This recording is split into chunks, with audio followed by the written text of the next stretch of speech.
Hello, hello, and welcome back to the Coupe de Villa podcast. I'm Scott Cooper, and we are back to talk about Aston Villa versus Leicester City from Sunday night. We've got the boys back. I'm surrounded by Victorians tonight, and we are going to talk about the game after this. All right. Nice intro, mate. Done well. Did really well. Back you in. Okay, and we were back in Villa Park for a mid-table clash between Villa and Leicester. We went into the game knowing if we beat them, we would go above them. And there were a couple of changes, Noah, to the lineup. We had Ashley Young in for Target, who was injured, and Leon Bailey for Ramsey, I believe, was the other change. And Ramsey playing in a bit more of a advanced role on the coming off the right hand side, Buendia on the left hand side, which was a bit of a surprise to me. Normally Buendia likes it on the right, so that was interesting to see. And I thought we started off the game pretty shakily. I would say it was not a good first half. Harvey Barnes scoring the early goal and giving Matty Cash a bit of a run around that first sort of half an hour. How did you see it? Obviously, as you said, very shaky. I think the Matty Cash might have got exposed a little bit because Ramsey was playing central and he didn't have that winger really helping him track back. But I think to come out of that second half, 1-1 was very lucky. I mean, we could have gone in 2-1. Yeah, we'll probably talk about that goal a bit later on. But to get that instant response from there, Harvey Barnes' goal, the Konsa, what a goal that was, definitely got a fair bit on that ball.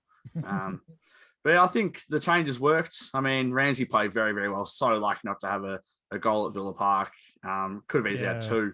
Could have easily had two in one in the second half as well. But, 3 points looking easy under Gerrard at the moment. Yeah, and I felt a bit sorry for Buendia as well, Tommy. I thought he was our best player in that first half for me. I thought he was probably the only one who actually looked comfortable on the ball. Everyone seemed to be giving it away, or we looked a bit sort of out of shape, especially on transition. But he got that header, and it probably would have gone in without that slight touch from Konsa. Who knows? Might have hit the post, but it was a good moment. I thought he was the driving force in the first half. Him and Ramsey were good. How did you see his performance and Ramsey as well coming into the team? Yeah, I think both perform well. I think Buendia's definitely revived his form under Gerrard. He looks like the player that we signed him as. I just don't think he fit into Smith's system, but Gerrard seems to be getting the best out of him. I don't know if that's the new training regime or just playing to his strengths, but he's looking fantastic. I thought there were probably times where he turned it over a little bit too easy as well, but, everyone was guilty of that. But I think there was a time where he was on the left wing second half of the game and he just dribbled past three, gave it to Ollie, and, I think we could have scored another one.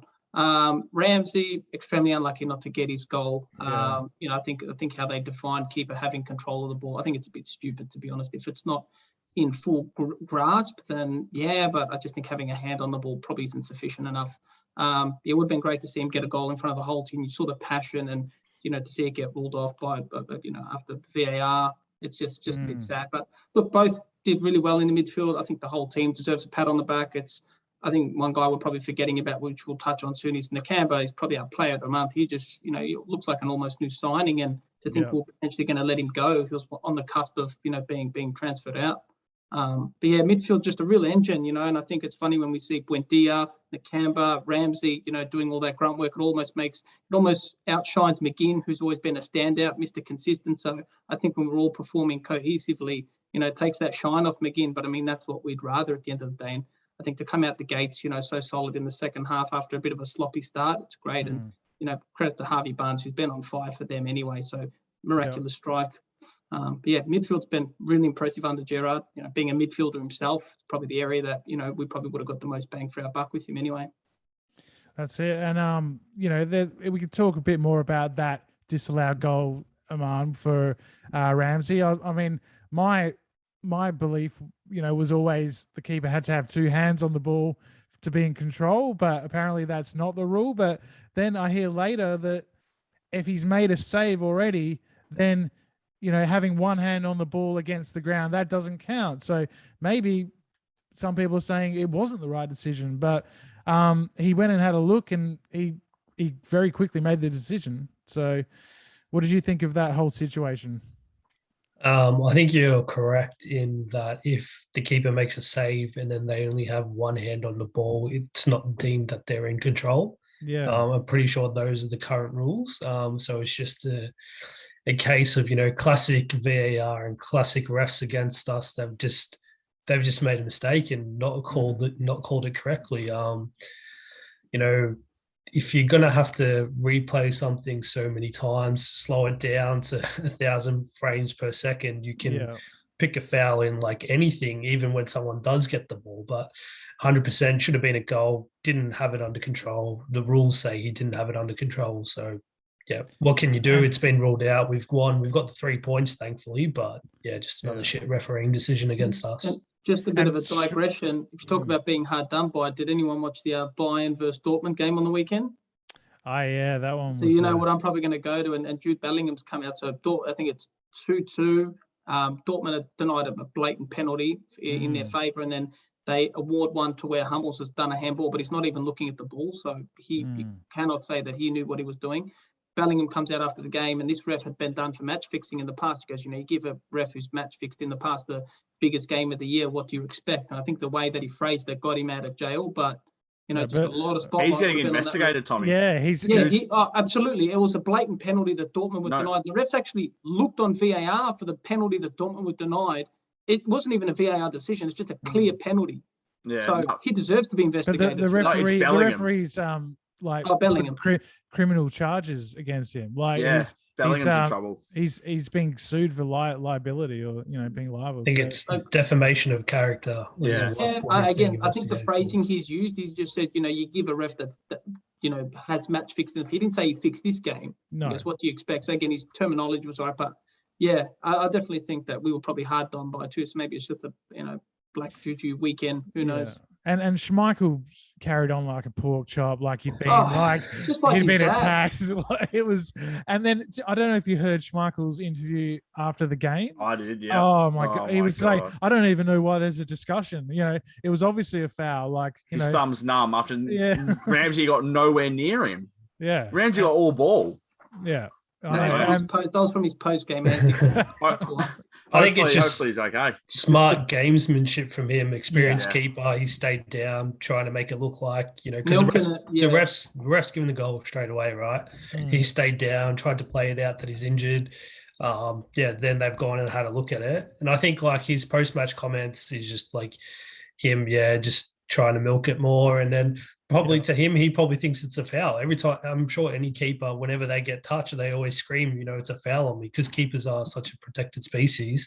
100%. But the rules say it was, you didn't have it under control, should have been a goal. Yeah. But what can you do? But I just look at it's black and white though. That's the problem. There's no like grey area where refs can kind of intervene. Yeah. So that's why he kind of went to VAR, and by the book, that is a foul according to the rules. I think IFAB need to take a bit of responsibility here as well, because they're tweaking these rules all the time, and the players don't know what's going on. Exactly. I don't think it's just the players. The refs also don't know what's going on as well. That's a problem as well. You've got these like monolithic refs who they've only known, the old school rules. It's like, are they updating their data, like mental database on how the game's officiated today?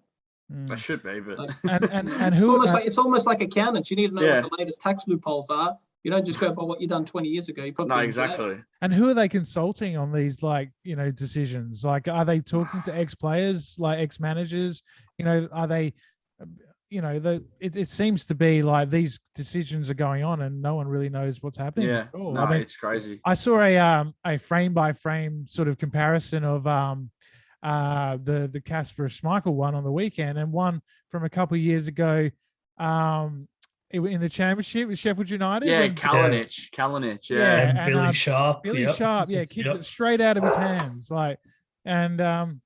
so it's one of those ones. Thankfully, it didn't cost us, but I do feel sorry for Ramsey, because he scored against Arsenal a consolation goal in a game that we were absolutely terrible. Agreed. And then he gets his first goal at Villa Park. He's celebrating. He thinks, it puts us 2-1 up. It's a huge goal just before half time. And it gets, called off. So hopefully he can get one soon in front of the Villa Park faithful, because definitely deserves it. And anyway, so going into the second half, Noah, I personally I thought I didn't think we'd get anything out of this second half, because I thought, the goal's been chalked off. It's not our day. We're not playing well. We're playing a few long balls, going back to that sort of form that we saw before Gerrard came in. But then totally different second half, chalk and cheese. Yeah, completely different second half. I think one thing that ruled off goal did do was the atmosphere was absolutely electric in the second half. They were ripping into Schmeichel, which I thought was very, very funny. But they just got behind the boys, who I think ultimately got them home, in my opinion. That 12th man really getting behind them. And I think Ezri Konsa and Jacob Ramsey said that in their post-game interview as well, how it really, really gets behind them, and it helps at the end of the day. Obviously, Ezri Konsa, in my opinion, should be in the England squad. Gareth Southgate was there, having a good look, hopefully. I think I saw a stage been dribbled past the least this season. He's got to be in contention, doesn't he? He's outstanding centre-back and he scores goals as well. I mean, what was he paying for a hat-trick? Oh, jeez. You'd hope you click cash out. Somebody will do well in their fantasy with a couple of goals. I know. I wonder if Paul Pallett has him in the Villa one. I versed him and I lost because of that. Yeah. Ezri Konsa with the double. Who would have thought? But ultimately, we're turning into, at the moment under Gerrard, we play one good half a game by the looks of it. I know that's the problem. So if we can weather the storm first half, we seem to be all right. Yeah. But against Brighton, it was the second half. Palace was the first half. City was the second half. And against Leicester was the second half as well. It's crazy. You got to put it all together. Whatever his halftime rev up talk is, he's got to do that before the game and then just replicate it at halftime or tweak it a bit. Exactly. Yeah, that's exactly what I was going to ask you, Tommy. I was like, those halftime talks, they must be something special, because it's not the first time under Gerrard in his short reign that we've come out looking like a totally different team in the second half. So I think he's not scared to have a stern word at halftime and, get in people's faces, because he sort of hinted at that in the post-match press conference that he wasn't happy at halftime. Yeah, being a Scouser, I'm not sure if anyone understands the gibberish he probably, blabs at halftime. But I think it's also just that, I think, commanding presence he has, a player of his caliber, you're bound to respect him. I think the difference between him and Dean Smith, and, it's almost like a Dean Smith-who situation now, and we wish him all the best. I think we all have a soft spot for Norwich. I think it's more Dean Smith was more that father figure you could approach, where I think Gerrard is just that no-nonsense. And he's a bit old school as well. And again, I just think it's going to be so interesting seeing the caliber of talent that we attract. But he's a winner as well. He is a great. Well, I wouldn't say that he's won a whole lot. No offense, Liverpool, but no, I do believe that. I think he just wants the best out of the players, and he's here to prove himself too. I mean, let's all be real. If Liverpool came knocking in a couple seasons, he's been super consistent and really turned Villa into a force. Yeah, of course, he'd probably step up to Liverpool if he wanted the role, but that means we're getting the best out of him. But I do think he's got that commanding presence and that sense of, authority where you're just going to respect him from the get-go. I think what he's implemented at training is cut like out soda and ketchup and all these weird things, and seems to be working. I think we're definitely, our pressing in the second half is immense. And I mean, you look at Man City, they're doing teams, disgusting these days, and they're making it look easy. But I felt that we actually gave them a run for their money, and we probably had them rattled in that second half last week. Well, yeah, I saw a stat that they had their lowest XG of the season against us. So yeah, agreed. That shows just like how much we were, getting in their faces, making it hard for them to create chances. And I'd say 2 wonder strikes. I wouldn't say they were easy goals either. Just wonder strikes. You give them that 10 out of 10 times. Like, I don't think Diaz would ping that on his oppo again, and I don't think Silva would probably connect it like that again. So just 2 really, I'd say, lucky strikes, and that's the difference between competing up the top and just luck not going your way. But definitely, great signs, and it almost makes me excited to think when we play Liverpool at, I think it's Villa Park, or is it at Anfield? Anfield. Either way, I think they're always going to be rattled when they play us now after that 7-2 game last season. It's almost exciting to go play the big teams because we don't fear them after seeing that display against City. And man, we had plenty of chances in that second half. I felt like we should have, put the game to bed really at one point at 2-1. Konsa gets the header, great ball by McGinn. And then Ollie Watkins had a couple of chances. Jacob Ramsey had a great chance. There was one where Ollie could have slipped in cash, but he went his own. We I think Ollie's just lacking that killer instinct. If he could bring that to his game, we could definitely go to the next level. Yeah, I think with Ollie, I said it when I came on here a couple of weeks ago that he's, sort of now being given that sole number 9 role while Ings is out. And I think it's just a case of him wanting to prove himself and make sure that he is the number 9. And maybe I think looking back at those chances, he was just him wanting to be the man and taking too much on. 100%, he should have slipped Cash in. And then I think his reaction afterwards actually. Yeah, he looked like he was pretty frustrated. Yeah. He wasn't. He was. I think he was pissed off because they were saying, "Why didn't you pass the ball?" And he was like saying, it looked like he was saying, "No, I had the shot on," which I guess you want your striker to shoot, right? You want your striker to be selfish. But I think just in those situations, those are the differences between like the strikers playing for a top 4 side. They know when to shoot. They know when to pass. Yeah. Apart from Salah, that just is greedy. But I think if that was a Reece James or a Alexander Arnold, he would have passed it. But Cash's final product had been, I'm not gonna lie, to that point, and maybe he looked up and went, I think I'll take this one. I'd back Cash more on his left after that wonder strike he done a few weeks ago. Then the one against Everton. That was on his left side, so I can't blame him. I think that it was a wonder strike because after that he was trying them from left to right outside the box. Very gutsy. He's getting into good positions. I think with Cash, his crossing isn't the best. He just has to work on that. In terms of shooting, like he made Casper make a save, I think, at the end. So, I think in that situation, Ollie, you have to slip him in. Like you have to slip him in. And I think there was also another one. He could have like slipped through to Buendia as well. Right. And he took the shot on, but that one wasn't as clear cut as the Matty Cash one. But I think like with regards to us performing, only in the second half, I think the difference between Gerrard and Smith is under Gerrard now, we're actually coming out at the start of the second half, giving ourselves a chance, whereas under Dino, we're still consistently not playing well in the first half, but under Dino, we'd also come out of the second half, cop a goal or lose momentum. And then we come alive in the last 15 minutes where we're trying to play catch up. So now it's a case of, all right, if we have a bad first half, we've come out good at the start of the second half and we've given ourselves a chance. So let's hope we can get better starts at the start of the games because I think then we'll just blow teams out of the water. But whatever Stevie G's saying at halftime, 100% is working. That's it. And huge performances in the second half, especially from the likes of McGinn, Mings, Nakamba, we've already touched on. Noah. Anyone else you want to bring up? Because I think it just shows McGinn is really especially just taking that leadership role on.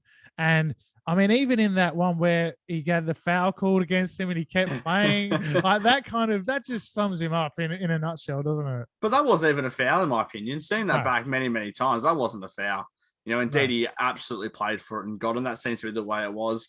I still can't believe only one Leicester player was booked, and it was the Maddison in the 93rd minute or something because of the whole game. And I think Nakamba did, a tackle expects to be a yellow, but only getting 2 yellow cards in a game like that, I was quite surprised. A player that I think deserves some credit. I still can't believe we have someone with this kind of quality at Aston Villa is Emmy Martinez. Oh. He is world class, and that save just proves that the way he got there. Like I thought goal straight away, and I thought you got to be kidding.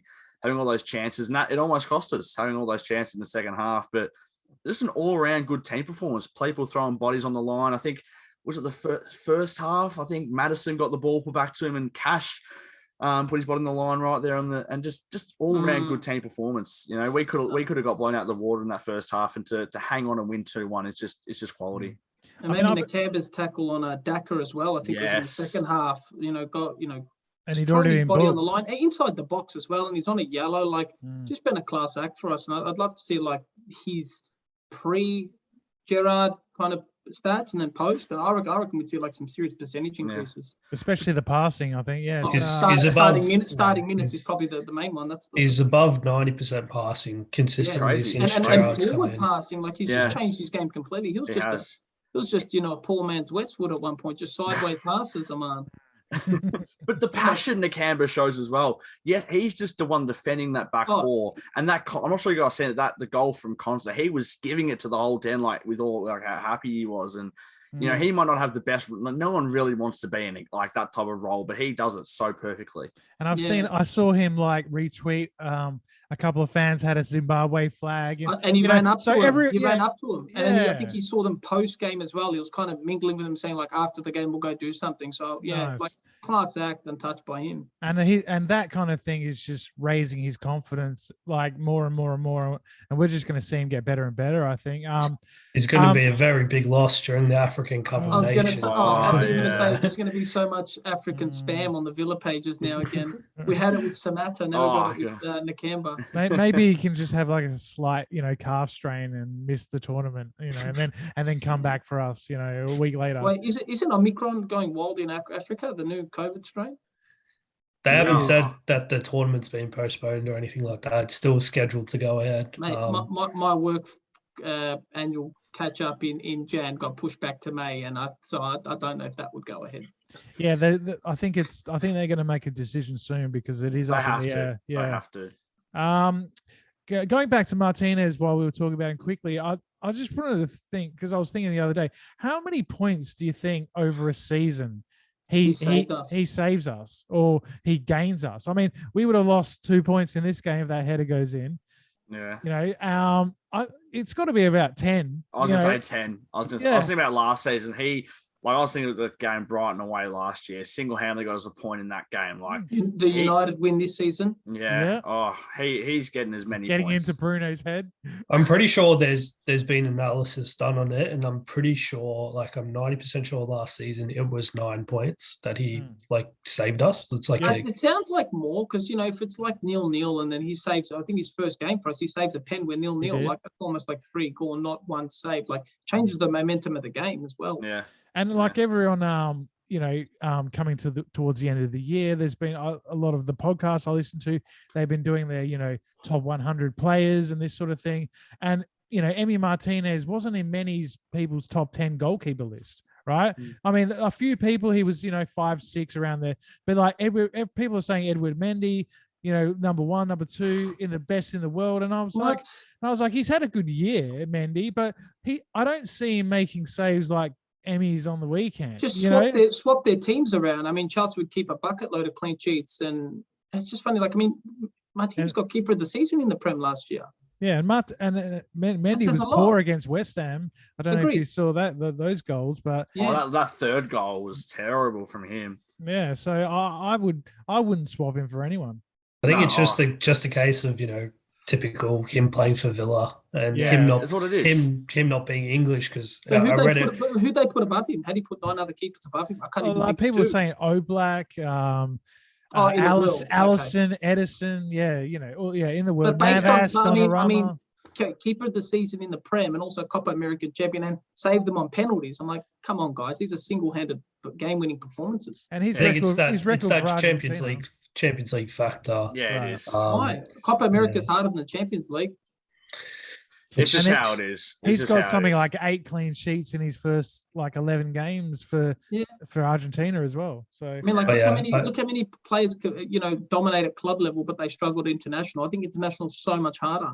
I think the best tweet I saw this morning in reference to Martinez was if Aaron Ramsdale pulled that save off, people would be creaming their pants or whatever it is that. So it's true. It's true. It's English tax, in my opinion. I know Mendy's obviously not English, but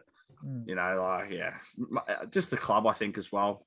Yeah, but just reiterates how important it is to finish in the top half, get a good finish because we need to keep a hold of him because come end of the season there'll be heaps of teams after him. How much do you think he's worth? How much do you think he is worth? Because he is getting better and better season on season. At least 50, 65. I think at least 50, 60 pounds because he's also in his prime. And he's that million pounds. But he's also, what's he, 28 or something? He's not that old. Yeah, 28, 29. So he's that's prime years. Keepers can go till 40, some of them. I think he's still got a good 6-7 years at an elite level. And he can actually transform a club, competing at the top to actually, winning something at the top. And Tommy, we better talk about, because there's any Leicester fans that are watching, they'll be talking about the potential 2 penalty incidents in the second half. There was the one on Didn't the see guy it. with a hyphen name. Yeah, what is that? Gibbs Hull, whatever his name was. I think it's Dewsbury Hall. Oh, yeah, that's what his one. name Yeah, is. yeah.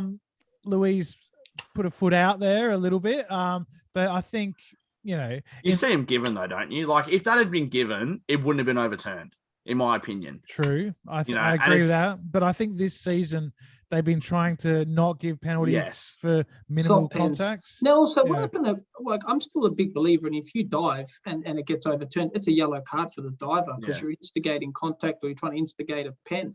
Yeah. And then does the ref go lenient on you if you're already on a yellow and you dive? Like, that's straight. Like, where's the rules for that? I mean, I swear, like 10 years ago, that used to just be yellow card straight away. Even on going for your second, you're gone. You'd also get like someone kicking the shit out of you as well because the rules were a bit more lenient back then. Yeah. Yep.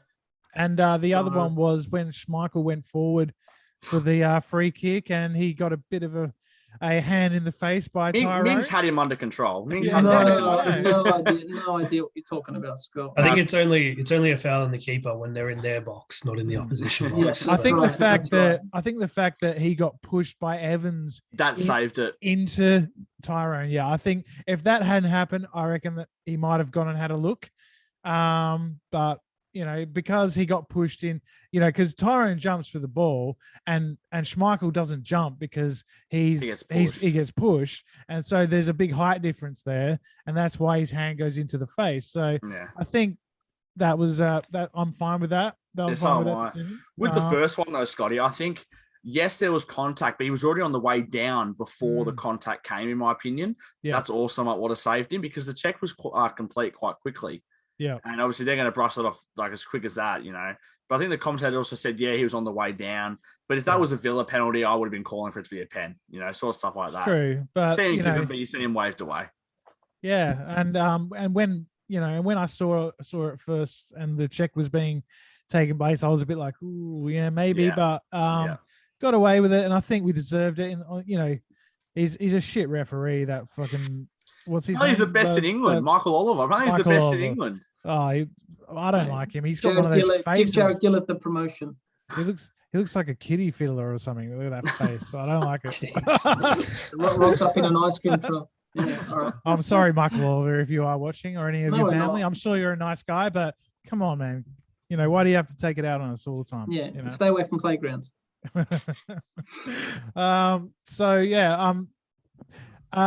But going into the Liverpool game, man, one thing I heard Stephen G talk about, which I thought was great, was they asked him straight away after the game against Leicester, going back to Anfield next week, anything sentimental? And he just went, no, we're going there to win, and I love that. Anytime anyone tries to mention Liverpool or like the future or him being a manager or, him it being a special club to him, he's like, no, I'm not talking about it. It's like he's doing everything he can to just, squash that narrative, which I love. I think it's good media training by him. He's an experienced guy. He knows what to say. Agreed. But like you said, it's also good that he is saying those things to try and draw the attention away from that. But I think 100% inside for him going there next week this weekend. It will be sentimental to some part, but there's also 120%. He wants to win. He wants to get prove himself. Yeah. Well, I mean, he can't get the Liverpool job if he doesn't perform against them, let alone any other team. One thing I'd probably counter that with is, like he left Rangers mid-season as soon as Villa came knocking, and you're going to tell me if Liverpool did the same, he wouldn't do that for us. But then again, I think we've probably milked the best out of him, and if he wants to go there and flop, let him go. There'd be a lot more pressure on him there than there is at Villa. Especially if he can keep these performances up with some minor tweaks, to the games at the moment. But I think if he wanted just to be easy, he could have just stayed at Rangers, maybe won a couple more titles, 100%, and then gone straight to Liverpool. I think that would be too big of a risk and too big of a jump because he didn't prove himself in the Prem. You need to prove yourself in the Prem, Scott. And again, that's why I took it. No offense, it is a two-horse race almost. Let's be real. It is. Another thing that was really good to see in what is an awful situation was the minute of applause for Arthur Labino Hughes. I thought, that was really well done, showed a lot of class from the club. I'm glad that, the game stopped for that minute. And everyone just sort of, took in the applause. It was, an awful story. I'm sure everyone knows all about it and the horrible details of that poor kid. And it just shows, in those moments, Villa, Birmingham, doesn't matter. He was a Birmingham fan, but he was from the city of our club, and everyone got behind him. The whole country got behind him, to be fair, and that was really, really great to see. Hopefully the Villa shop. Did you see what the Villa shop done? Yeah, they had his name on the kits. I thought that was a class touch again. The thing is, something like that, it's bigger than football. Rivalry absolutely. cannot become into this. I think if it was a Villa supporter, I think it would have been dealt with exactly the same. I hope it would have been dealt with exactly the same, because obviously it's life, and football's obviously way bigger than that. And fair play to, I think, every club that's participated in it. I was clapping along at home because, I want to try to show my respects as well. And it's just such a shocking thing. Definitely. And I think that's one area that as a club we do so well with guys like Tyrone Mings, and he's really on the front foot when it comes to these social issues. And Dean Smith, when he was here as well, he was right behind it. And I think the club is really trying to make a way forward in that sort of in portraying the club with a positive message and getting behind these social causes. So hands up and well done to that one. And so going into the Liverpool game, Tommy, can you see any changes? Will any sort of any surprises from Gerrard going back to Liverpool? I don't think I'd change a winning lineup, to be honest. There's nothing that really needs to be changed unless it's injury replacement. Noah doesn't seem content with that. I just think the way that I think Harvey Barnes ran at Cash, I think he needs support on that side. So you think someone for Ramsey? I think 100%, because Cash got destroyed by Barnes. Who would you do? Would it be a midfielder or more of a winger that tracks back?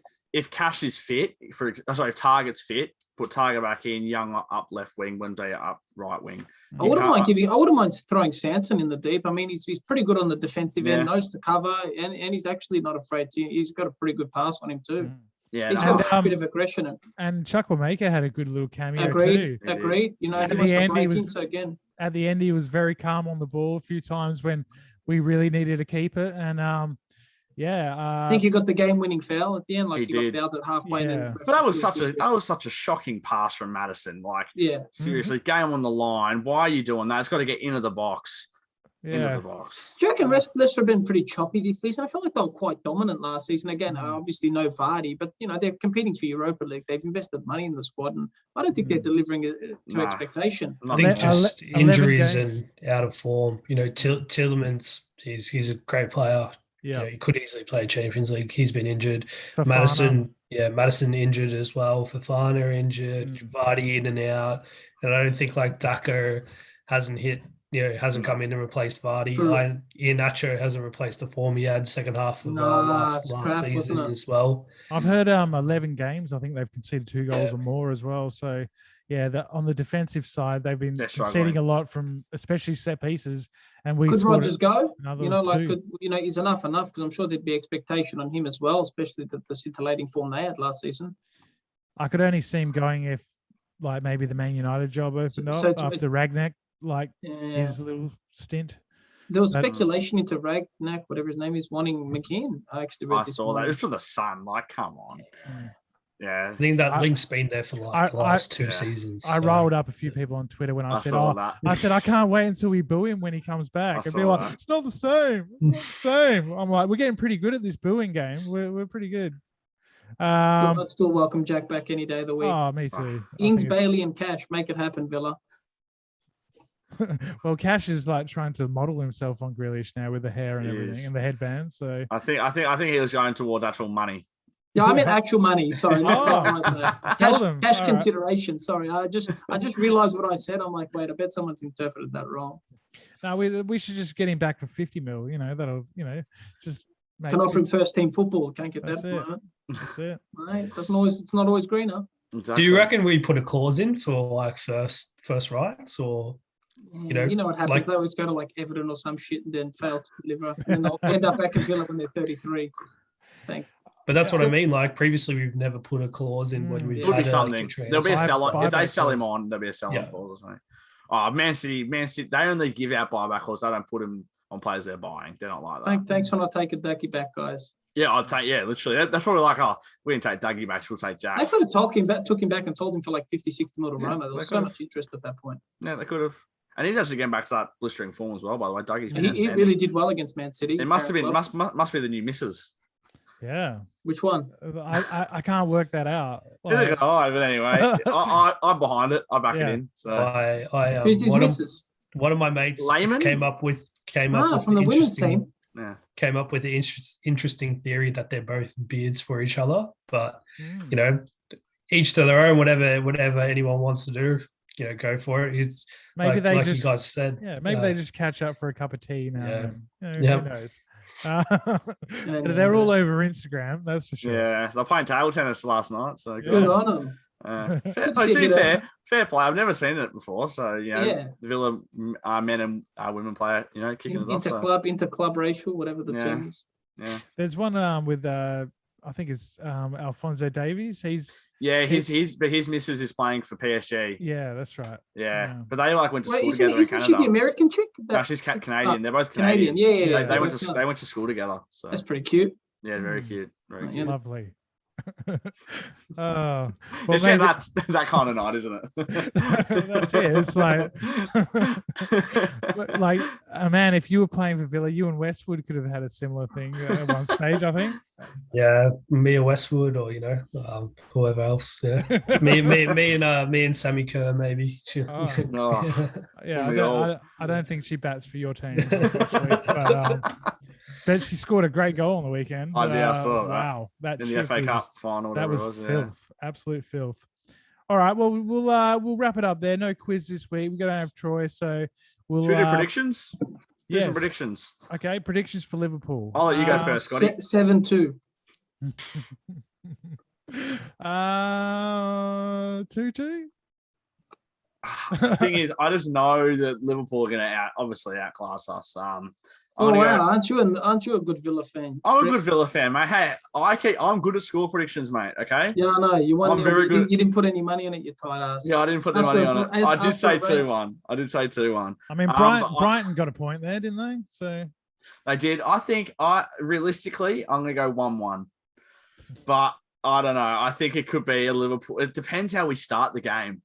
If we start the game like we did that, they're going to take their opportunities, and it could be 4-0 at halftime. Who knows? But 1-1. If anyone understands Liverpool, it's probably Stevie G.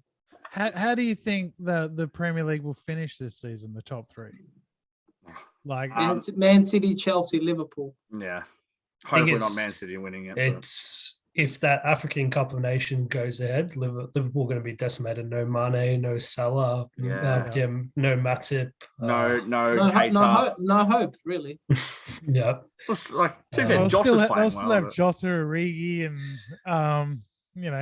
But you take Salah out of any side, right? Where's Origi from?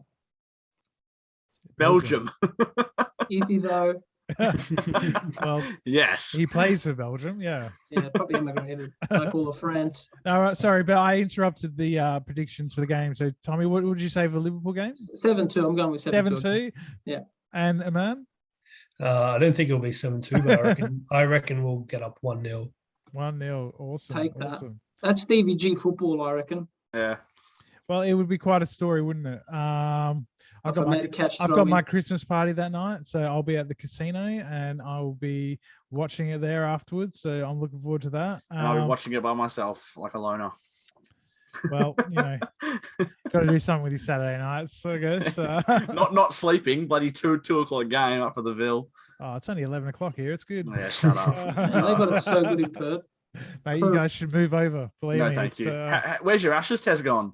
Look, Hobart. We do have a little bit of a dictator going on at the moment, but we wouldn't be. We don't have COVID, so it's swings and roundabouts. Sure. Well, we've had 3 cases in a year or something. So yeah, but you don't let anyone in. Well, that's it. That's one way to ensure you don't get any cases. That's no, it's really exciting. We got lots of games coming up. We got, Liverpool. Then we got Norwich and Burnley after that. 2 winnable games. Fingers crossed. Dean Smith Coming up against Dean Smith again, that'll be interesting. So really looking forward I to wonder that. if he's going to play 5 at the back and 2 up front. That doesn't work. He might do. They did play 5 at the back against Tottenham, and they lost 3-0. Still got done. Thanks, Krul. Yeah. It's a cruel world. They actually had some chances in that game, though. They did. So it could be interesting, but it would be typical Villa if they beat us. But hopefully, beat Liverpool, lose to Norwich. That is Villa in a nutshell. That's it. But hopefully he has his Villa cap on that day and just takes it easy on us. But thanks for coming in and doing the podcast again. And do you guys want to say where people can find you if they want to have follow you on social media, man? I got a Twitter account, AmansView92. And I also have a niche Facebook and Instagram page that follows Fijian footballers playing abroad outside of Fiji. Not sure if anyone's interested in that at all, but yeah, if you want to pump up the likes, go ahead. Sounds good, Tommy. Are you? He's on Twitter. Yeah, he's on Twitter. He's not. Am I on Twitter? Wait, yes, you are. You are on there, but let me have a look. I didn't make one because no one requested it. No, you didn't. You already had it. Oh, hang on, wait. I've got this random one. So it's me with the guitar when I was little. So it's Tommy 80111794. Way you go. That's the most generic Twitter I could. It is auto-generate. Well, I'm at Scotty Coops, and Noah. I'm at Noah_Fisher99 on Twitter. Drop me a follow. Why not? So please, follow us on Twitter and Facebook and like the podcast, subscribe. We're getting close to 100 subscribers now. So please smash that button and do all that. And leave comments because that helps the algorithm too. And let's look forward to Liverpool away, up the Villa. And we'll see you boys on Sunday. See you later. See you later. UTV. See you, fellas. Catch ya. See ya.